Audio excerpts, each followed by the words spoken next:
अस्सलामु अलैकुम वरहमतुल्लाहि वबरकातुहू। कैसे हो नाजरीन? उम्मीद करता हूँ सब खैरियत से होंगे। अल्लाह आप लोगों को ऐसे ही खुश रखे।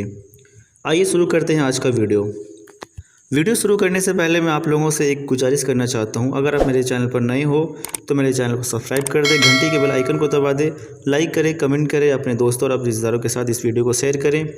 इसी तरह की वीडियो मैं आप तक पहुँचाता रहूँगा। तो चलिए स्टार्ट करते हैं आज का वीडियो।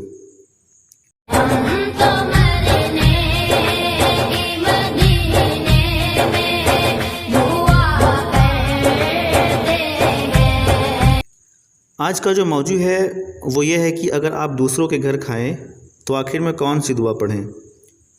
तो आइए समाअत करें। अल्लाहुम्मा अतइम मन अतअमनी वस्की मन सकानी। तो ये है वो दुआ, जब आप किसी के घर खाएं तो आखिर में ये दुआ पढ़ें और उनके घर वालों को ढेर सारी दुआएं दें।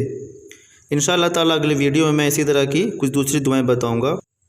उम्मीद करता हूँ कि आप इस दुआ को याद कर लेंगे और जब भी किसी के यहाँ खाएं तो आखिर में ये दुआ ज़रूर पढ़ेंगे।